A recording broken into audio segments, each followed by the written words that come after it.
Savoir et comprendre les plus récentes nouvelles qui nous touchent. Tout savoir en 24 minutes. Avec Alexandre Morin-Villouellette et Mario Dumont. En manchette dans cet épisode, Québec présente une nouvelle offre salariale aux syndicats qui réagissent immédiatement. Le père de la fillette de Granby pourra sortir de prison après avoir intercédé 2 fois auprès de la Commission des libérations conditionnelles du Canada. Le député solidaire Alexandre Leduc insulte Simon-Jeanin Barrette au Salon Bleu, puis s'excuse et une fusillade a lieu dans une université de Las Vegas. Tout savoir en 24 minutes. Tout savoir en 24 minutes.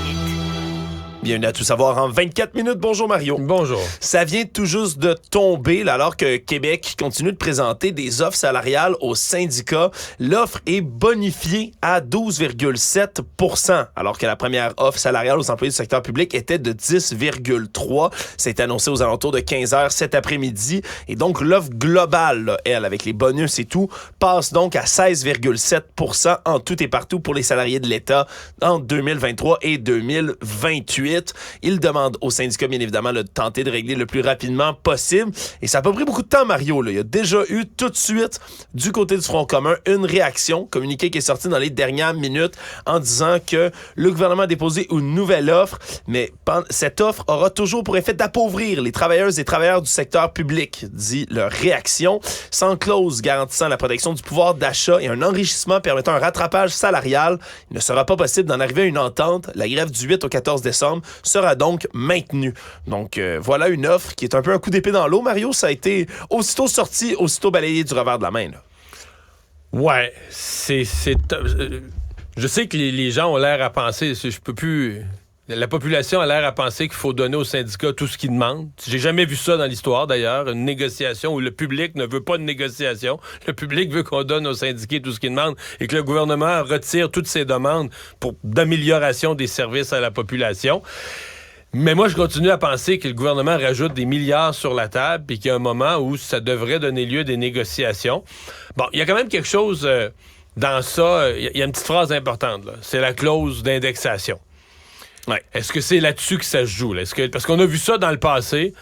On a déjà vu que la dernière étape finale de la négociation, c'est l'ajout d'une clause pour l'année 2 et l'année 3, par exemple, de la Convention, de dire, regarde, on vous offre, mettons, 2 %, mais avec une clause, si jamais l'inflation nous joue des tours, là, en 2025, ou tu sais, il y a des années où c'est un peu plus loin à prévoir dans le temps, ouais. Si jamais l'inflation nous joue des tours, on ajustera. On est prêt à mettre une petite soupape, un petit mécanisme automatique qui va s'enclencher pour aller protéger le pouvoir d'achat des travailleurs.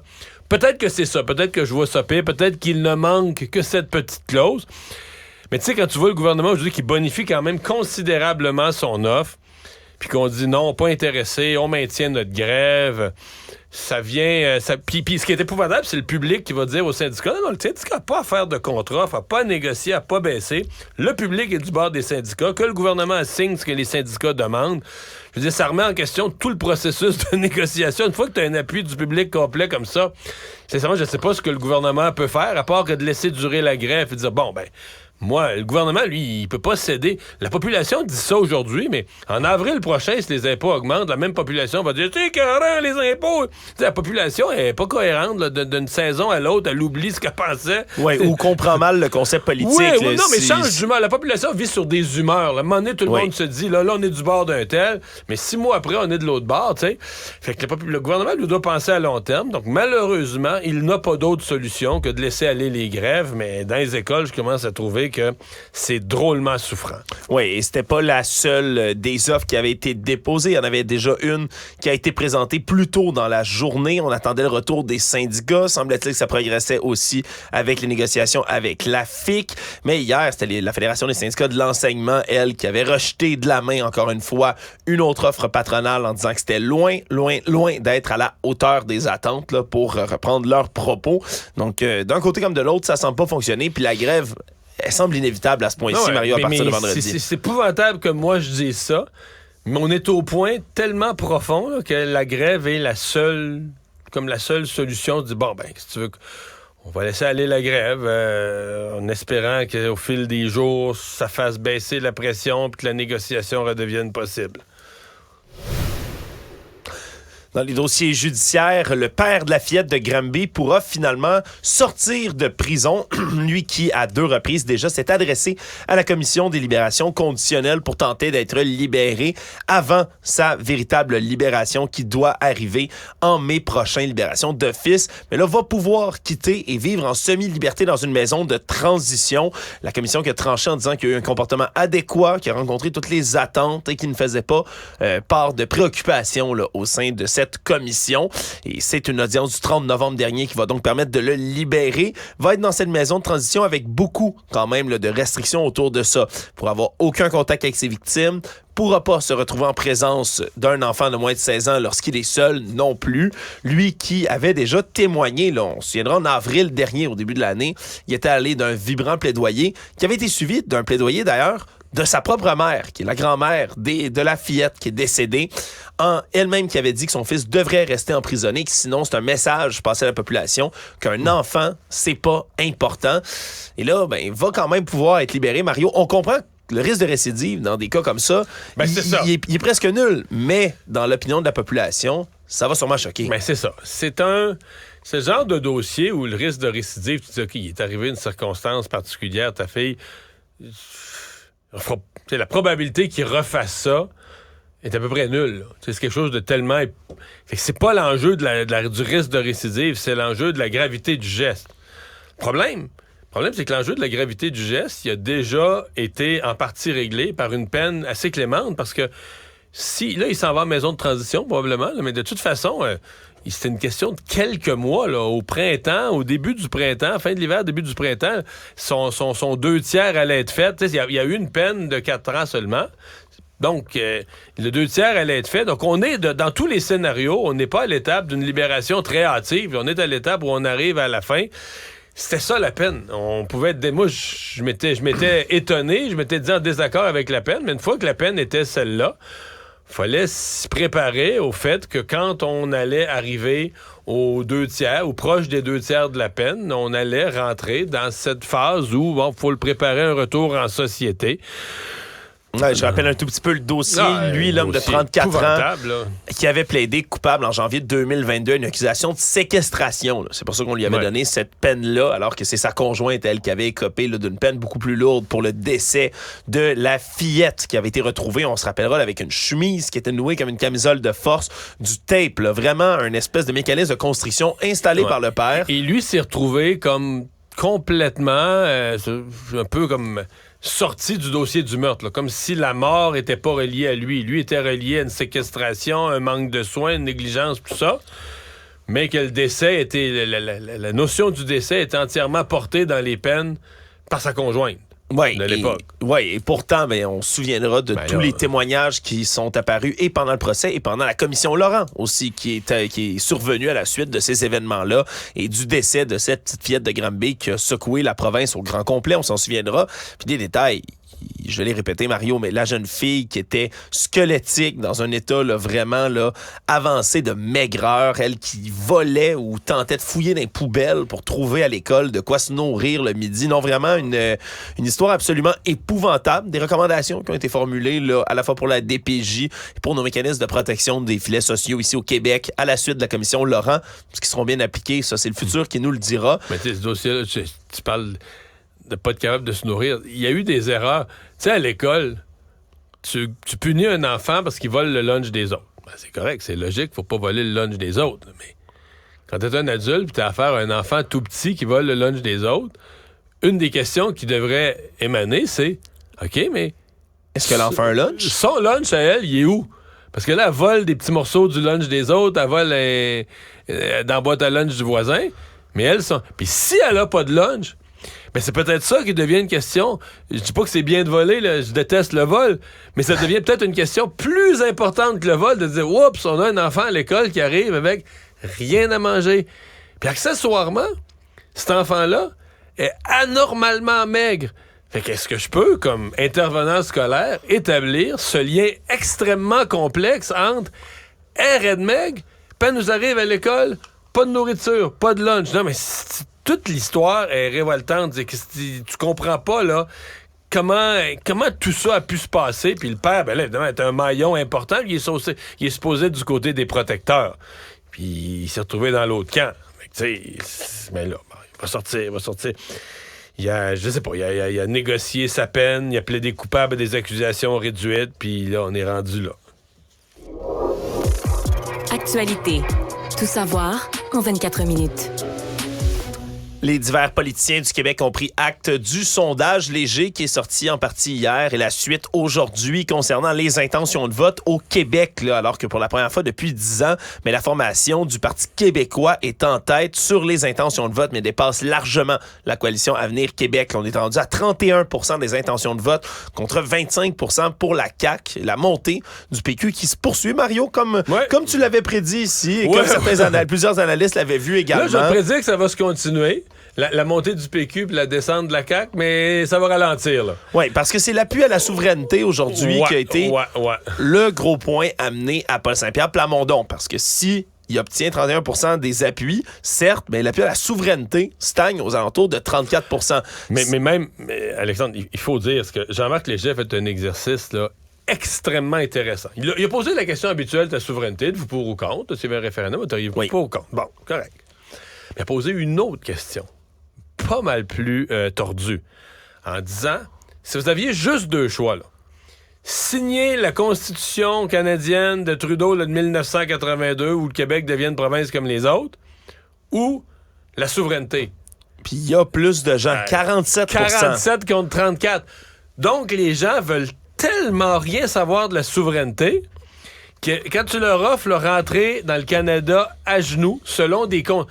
Juste vous rappeler la Constitution de 1980. Bon, peut-être les gens, on peut dire, sont ignorants, ils connaissent pas leur histoire, ils savaient pas de ce qu'ils parlaient en répondant à la question. Peut-être qu'il y a de ça. Oui. Mais la Constitution de 1982, même les libéraux de Claude Ryan en 1982, ultra-fédéralistes qui sortaient du référendum de 80, qui avaient défendu le Canada la main sur le cœur, quand Pierre-Éliott Trudeau leur a proposé ça, ils ont fait...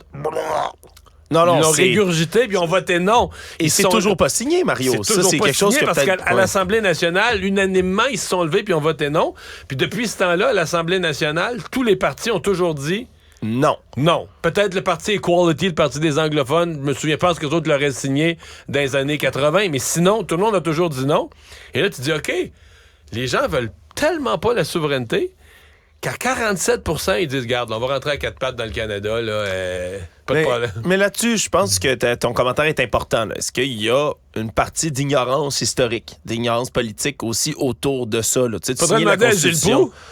Mais ce serait une bonne question, je suis certain. J'imagine poser la question à Gilles Proulx. Mais Gilles, est-ce que le Québec est ignorant? Ah, et je pense qu'il se fera un plaisir de nous répondre pendant 20 minutes de temps, Mario. On le salue d'ailleurs, estimé collègue Gilles. Mais bon, certes, ça fait plaisir quand même à Paul Saint-Pierre Plamondon, mais qui maintient, lui, de son côté, l'objectif d'avoir un référendum dans un premier mandat du Parti québécois, ce qui semble, au vu des chiffres dont on vient de parler, somme toute audacieux. Du côté de François Legault, ben, encore une fois, il a pris tout le blâme sur lui en disant que c'est de sa faute, que c'est certains dossiers. Oui, mais pas de la même... Pas le ton, là, on fait pitié, on pleure.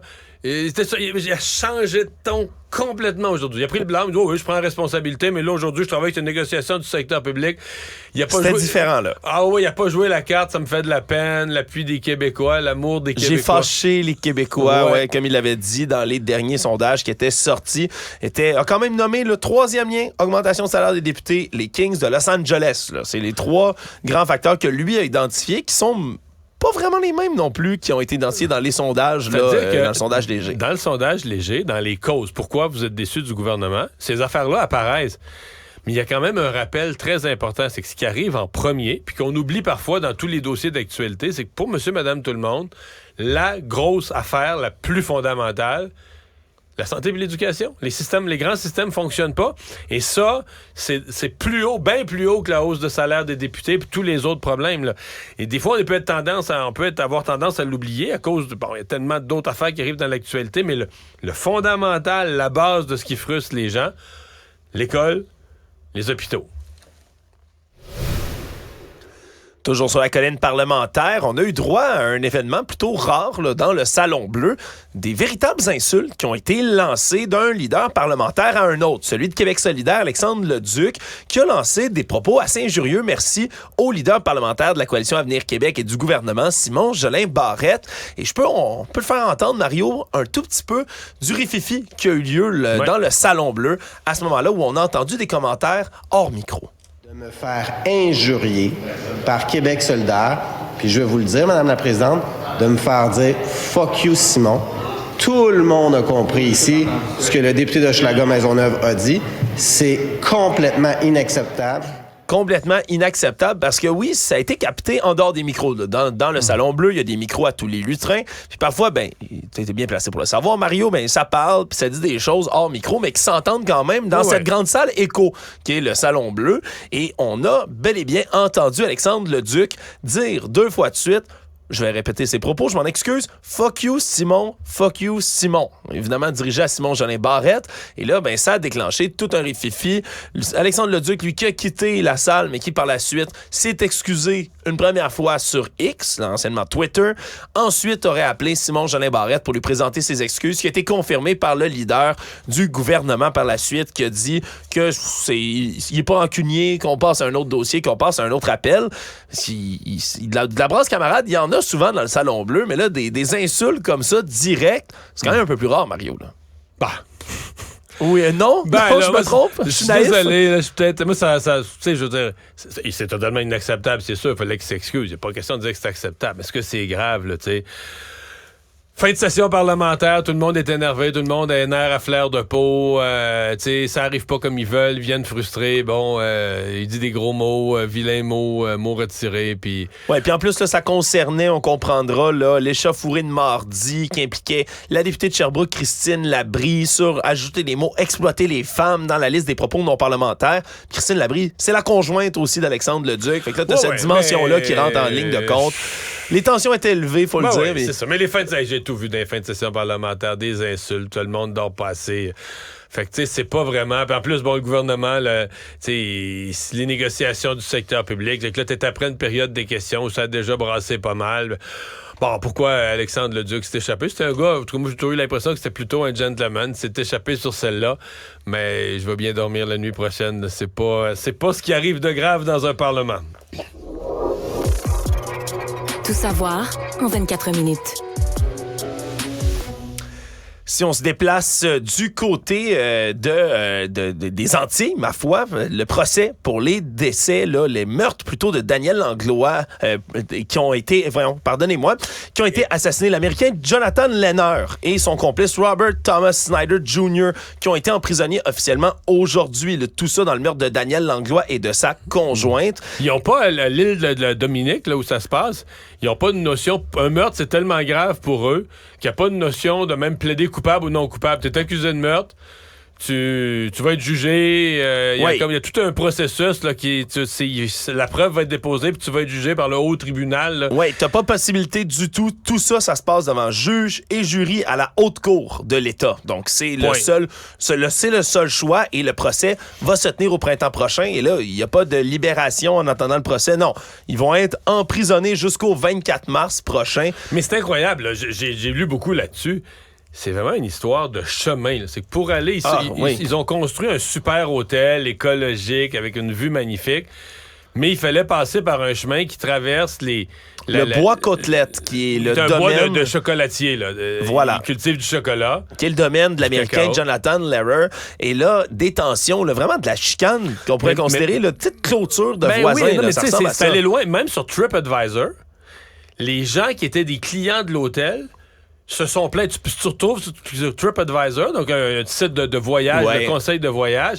Il y a des gens qui disent « Ouais, c'est un bel hôtel, mais pour y aller, il faut que tu traverses un chemin, puis il y a un fou, là. » Oui, parce que lui a barricadé le chemin à de nombreuses reprises. Il menaçait les clients, il les arrêtait. Il a mis des billots, des rochers, n'importe quoi sur la route à ce moment-là. Puis c'est ce qui va être retenu au centre de ce procès-là. Lui qui aurait engagé un tueur à gages pour aller abattre dans une embuscade le Québécois et sa conjointe. Mais là, les deux sont conjointement accusés de meurtre. Là. Celui qui a embauché et celui qui a commis l'acte. Voilà, il y avait 4 personnes arrêtées dans ce dossier-là. La femme de M. Lehner, Mme Victoria Victoria Lehrer, elle aussi avait été arrêtée au départ, et un homme local dont le nom n'a pas été mentionné. Ces deux derniers ont été, eux, relâchés, mais pourraient être questionnés plus tard par la poursuite. Mais c'est vraiment 2 personnes, pour l'instant, qui sont formellement accusées du meurtre des 2 Québécois. Mais c'est fou, là, tu dis un gars brillant comme ça, une carrière extraordinaire, sa conjointe. C'est quand même, à revire ça de tous les bords, c'est quand même une maudite chicane de voisins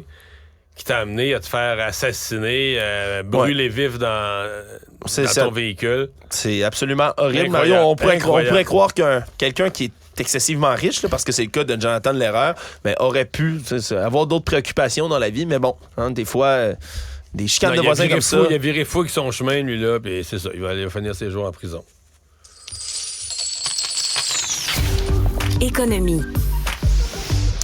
La Banque du Canada a décidé de maintenir son taux directeur à 5 % pour une 3e fois consécutive aujourd'hui. Tout ça pour poursuivre les efforts à la lutte contre l'inflation. Donc, il y a des gens qui sont encore dans l'espoir que ça descende, mais ce ne sera pas pour tout de suite. Donc, la prochaine mise à jour qui va se faire le 24 janvier 2024. Donc, l'année prochaine, c'est la dernière de l'année 2023. Et le 24 janvier, ça va être une... Parce qu'aujourd'hui, M. McClellan n'a pas fait de point de presse. Ils ont juste émis leur communiqué, on touche pas le taux. Mais en janvier, là, le gouverneur de la Banque du Canada va s'exprimer davantage, on va voir un peu plus les détails là, sur comment il voit la politique monétaire. Puis d'abord, ça va être un début d'année, là, ça va être janvier 2024. On va peut-être avoir des indications un peu plus précises de ce qui s'en vient à ce moment-là. Là, les experts, ce matin, l'expert à qui je parlais, disait scénario très, très optimiste, c'est des baisses de taux peut-être dans le milieu du printemps. Scénario réaliste, juin, juillet, début de l'été, le début des baisses de taux. Ça va baisser lentement à coup d'un quart de point. Oui, ça ne sera pas on baisse de 2 % puis bye-bye. Par contre, les experts s'entendent. On est à 5. Quand ça va partir, là, 4 et 3 quarts, 4 et demi, 4 et quart, 4... Tu risques d'avoir, là, toutes les 6 semaines, là, ça risque de baisser un peu en séquence. Là. Mettons, on veut le baisser de 1, là, mais on va le baisser peut-être 4 fois de suite ou 4 fois en 6 mois.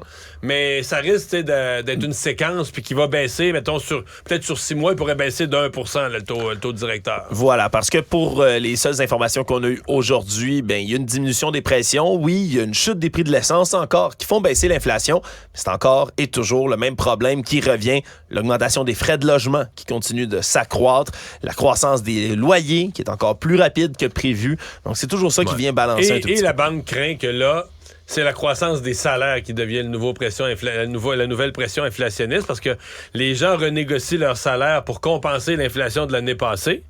Mais là, ils se négocient les plus gros salaires et ça, c'est un facteur. C'est logique, là, mais c'est un facteur d'inflation. Donc, en voulant compenser pour l'inflation. De l'année passée, ça crée de l'inflation. Oui, parce que tu génères plus d'argent dans le système. C'est ça, la notion même d'inflation. Le Monde. Nouvelle qui est tombée cet après-midi, un tireur qui a ouvert le feu sur un campus à Las Vegas, à l'université de la ville du même nom, aurait touché plusieurs personnes, puis a été retrouvé mort, selon la police locale et l'université. L'université qui a été appelée à se confiner plus tôt aujourd'hui. Très peu de détails là, qui ont filtré là, depuis ce temps-là. On ignore, du moins j'ignore pour l'instant, le nombre de décès là, complets dans cette histoire-là, mais c'est une énième fusillade, bien évidemment, aux États-Unis. Pas plus tard qu'hier, on parlait de ces fameuses tueries de masse aux États-Unis qui ont atteint un nouveau record cette année, alors que l'année 2023 n'est même pas terminée, en espérant bien sûr que celle-ci là, ne va pas figurer dans ce triste palmarès-là. Plus d'informations qui devraient venir. Je fais une mise à jour. On est encore à utiliser l'expression « multiple victims ». Ce que je comprends, c'est que là, toutes les victimes ont été transportées à l'hôpital. Alors, dans certains cas, on va constater probablement, malheureusement, des décès. Dans d'autres cas, des personnes qui peuvent être soignées.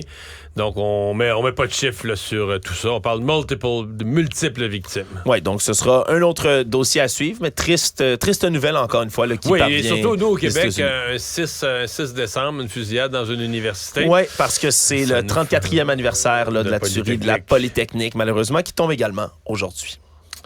Résumer l'actualité en 24 minutes, c'est mission accomplie.